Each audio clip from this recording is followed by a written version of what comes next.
Hello and welcome to Think Watercolour. Today's demonstration sketch is all about painting moving water. This is a little waterfall in a stream in woodland in Cheshire. The water tumbles into a small pool before entering the next section of the stream, and I thought it would make a good demonstration subject to show how to suggest moving water in your watercolours.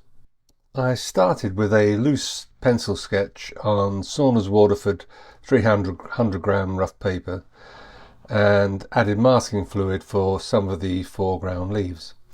I pre-mixed a pool of Naples yellow for the base colour of the rocks, along with a pool of bluish black using ultramarine and sepia, and a mix of grey using cerulean blue and pyrrole orange. Once I'd washed in the yellow, I dropped in patches of the blue and black and also some neat burnt sienna, all wet on wet to allow the colours to mix and blend on the paper.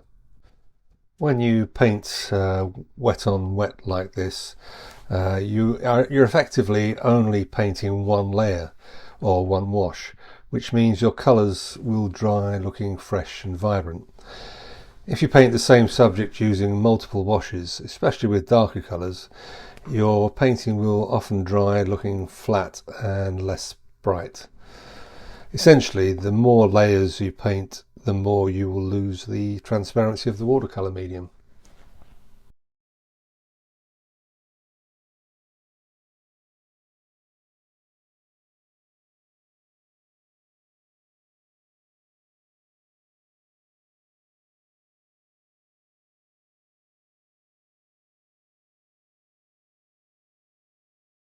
Once the initial wash of the background rocks was dry, I painted the tree using some sepia and dropping in some of the darker grey, and then using that darker grey mix, just strengthening the bank of the river on the near side,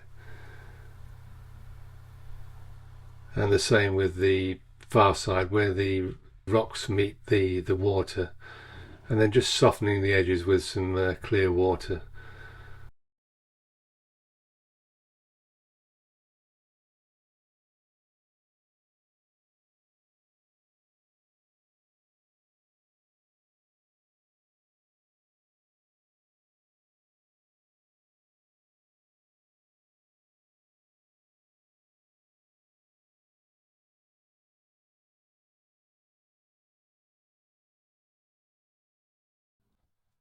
To suggest the movement in the water, I'm using the same grey mixes to paint reflections and shadows in the direction of the flow of the stream.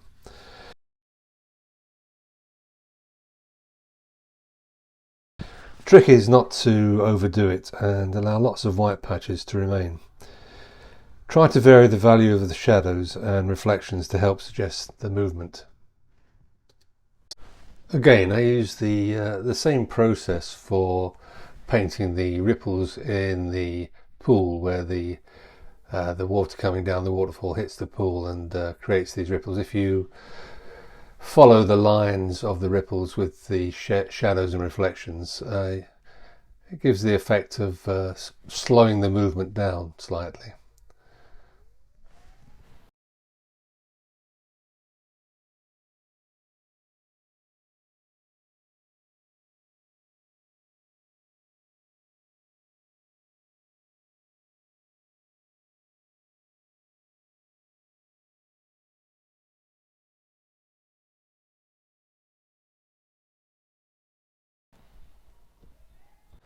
At this point I'd let everything dry and I'd removed the masking fluid, and I painted the leaves using a mixture of sap green and cobalt teal for a bright green, and dropped in a few darker patches with some jadeite green.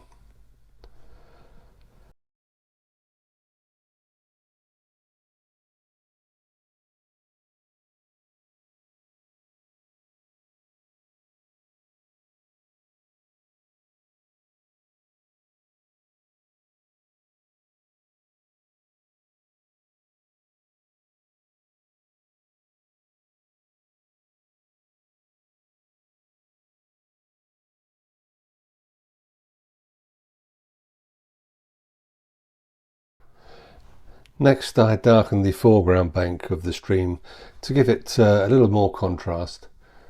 I thought it looked a bit weak, and adding that darker contrast creates depth in the painting. Then I added some white gouache for a few highlights and splashes in the stream and the ripples in the pool. Again, following the line of the ripples so that you get this effect of splashing down the waterfall and then the water slowing down slightly as it hits the pool. At this point I felt that I needed to add more foliage, so I used some dabs of the white gouache as a base over the dark background, and whilst still damp I dropped in the green for the leaves. This is an effective way to make small corrections, but I wouldn't recommend it for any more detailed work. The trick is really to plan ahead, and I should have used more masking fluid at the beginning of the painting. Always learn from your mistakes.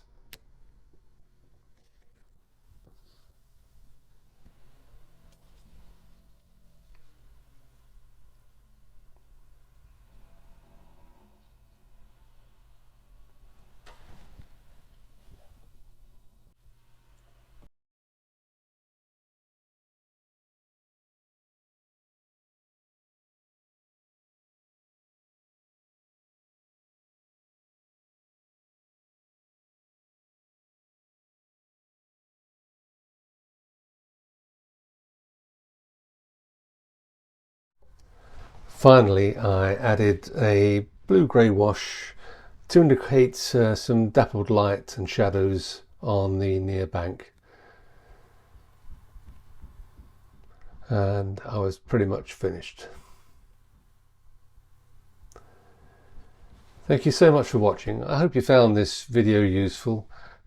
Painting moving water's not as difficult as it might seem, and if you just take your time and follow what I've done here, you'll get a pretty good result.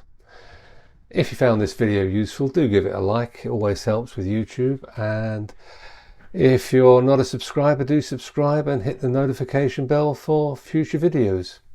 And as always, thanks again for watching.